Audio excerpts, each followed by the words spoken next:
New Jersey Senator Cory Booker, who serves on the Judiciary Committee. Thanks for joining us on a very busy day. You have not seen yet who Donald Trump will nominate to fill this pivotal vacancy on the Supreme Court. How does you develop a position before you know who it's going to be? Well, I think there are a lot of things that we have to be very clear and honest about as a country right now. And perhaps one of the biggest things that has been shaking this administration is that this president is the subject of a criminal investigation. And so here you have a president that has been making a whole lot of loyalty tests and other things from people. We know this now. Should we be confirming a justice that's going to be coming from a person, frankly, that there's a conflict of interest there, that this judge could end up having to preside over cases relevant to this criminal investigation? Can a president pardon himself? Can a president be criminally indicted? Can a president dismiss the person that's investigating them? A lot of these issues might come right before this Supreme Court. And to have a president who has a history of demanding loyalty tests, should that person be able to, right now, while this criminal investigation is going on, be allowed to put to make an appointment? I say no. So you're suggesting that it would be most prudent for the president not to be allowed to fill this vacancy at all while this probe is open? I'm saying that the Senate, which should be acting in a responsible fashion, both Democrats and Republicans have already seen fit to think about a potential constitutional crisis. I have a bipartisan bill with Lindsey Graham that passed out of the Judiciary Committee trying to protect the special counsel in this investigation. And here we have relevant facts that might come before the Supreme Court, like I mentioned before, that should this president be able to put people in place that could then come back and protect him, a president who's asked for loyalty tests, asked for a litmus test such as that. And I just, again, think that that is imprudent and we shouldn't do it. Do you think that this president would look to fill this vacancy explicitly to try to protect himself against the issues you mentioned, against having a Supreme Court that, as it did with Nixon, might rule against the president and force him to provide evidence? Yeah, I mean, here we have a president said if he knew that Jeff Sessions would properly act to recuse himself, he wouldn't have appointed Jeff Sessions. Here's a guy that had conversations with Comey that clearly indicate that he was looking for a loyalty test. So here's a president that seems to be doing a lot to try to protect himself. There is a growing concern that he's going to not only be issuing pardons to others, but might look to pardon himself. And so in this environment, while Comey's investigation is well underway, taking a pause right now and waiting until the outcome of this criminal investigation, of which President Trump is a subject of, it seems like the responsible thing to do to me. So that's your goal, and you've laid out the rationale. How do you achieve that within the rules of the Senate? How would you prevent that under the current structure of the Senate? Again, we're in a really unfortunate period of American history right now. We had a legitimate president under President Obama who had almost a year left in his term, and Mitch McConnell, saying he was setting a standard, subverted that all. Literally stole away from a president in the last year their ability to appoint somebody to the Supreme Court. And so if that is the way that this majority is going to go, I have no illusions that they're going to stop at nothing to do a generational shift in the court, which will take away the freedoms and the liberties that so many of us have come to enjoy in this country, like the freedom of a woman to make her own health care decisions, like the freedom of gay Americans to marry.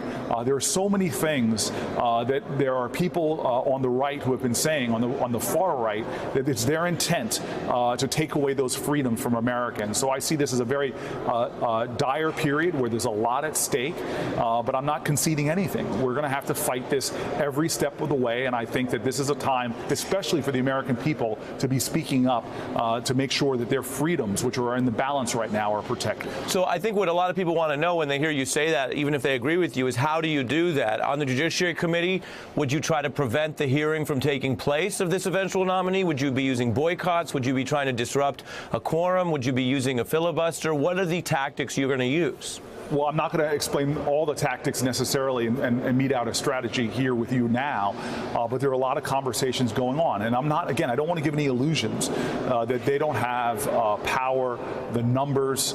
That last election that we had, the 2016 election, we said this during the campaign, that this could end up being one of the most important elections because of the Supreme Court, because of what a Republican majority in the Senate has shown their willingness to do. And already, forget even the Supreme Court, what we're seeing right now in terms of them taking away things like the blue slip, which sounds like a technical term, but these used to be things that were protections to allow more moderate judges to come aboard. They're trashing all of that in a rush.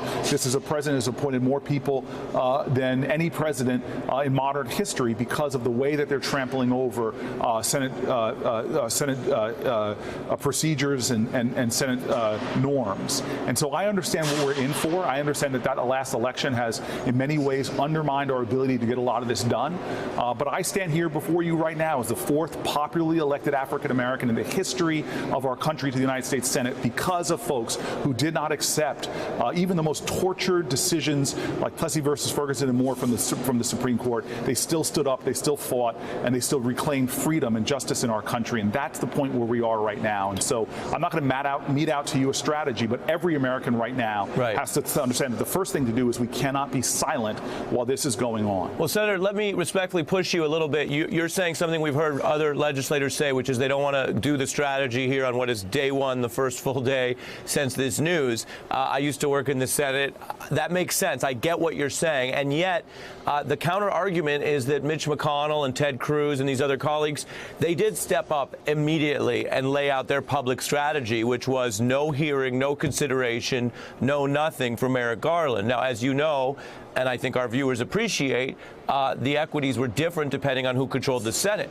But why wouldn't it be the case that Democrats would begin today, those at least who share your position, would begin today laying it out so that there are clear lines, whether that is using boycotts or defunding the government or even shutting down the government? I don't know. It's your strategy. But why not start laying those lines in public now if you mean them? All right, I think we have laid out a lot of things. So first and foremost, everyone has to be involved in this. There has to be a moment of American organizing and activism, like we saw that prevented them from ripping away health care when they first tried to do that. Like we saw when the first Muslim ban came out and people were in airports all around this country. The first part of any strategy has to be the engagement and the activism of people, letting their voices be heard. There are a lot of senators who haven't made up their minds yet, both Republicans and Democrats. We need to make sure that they're hearing from people. So whatever effective strategy, it has to be focused on people who understand the impact it will have on their lives, from a woman's ability to make their own medical decision, their freedom. You and I both know that if this Supreme Court justice gets seated, that there could be states within days that are banning abortion in the cases of rape and incest, banning the abortions in cases of the life of a mother being threatened. These are the kind of liberties and freedoms that are at stake, and any strategy is going to have to begin with Americans deciding not to be silent in a time like this. With And all Senator, that we know, so much at stake. I know your time is short, so final question on a different issue today. Republicans in the House going hard at Rod Rosenstein, saying that he is not providing the right information to Congress, that they may take further steps against him. Do they have that right? Is Rod Rosenstein's cooperation with Congress sufficient? Your view? Well, first of all, this is rank hypocrisy that we're seeing again amongst Republicans. God, if Kenneth Starr saw this kind of activity from Republicans, then maybe there would be some kind of consistent leg to stand upon. Here is a federal investigation really initiated by Republicans in this presidential administration. And now in every single way possible, House Republicans are trying to undermine this investigation and undermine us getting to the truth. The president has said he's done nothing wrong, then we should not be trying to attack this investigation. Let it come to a conclusion without interference in such rank political interference that's trying to undermine an ongoing investigation. Senator Cory Booker taking a clear stand on a lot of these big issues, and I appreciate you spending some time on the beat tonight. Thank you so much. Hey, I'm Ari Melber from MSNBC. You can see more of our videos right here, or better yet, subscribe to our YouTube channel below. You could have been anywhere in the world, but you're here with us, and we appreciate that.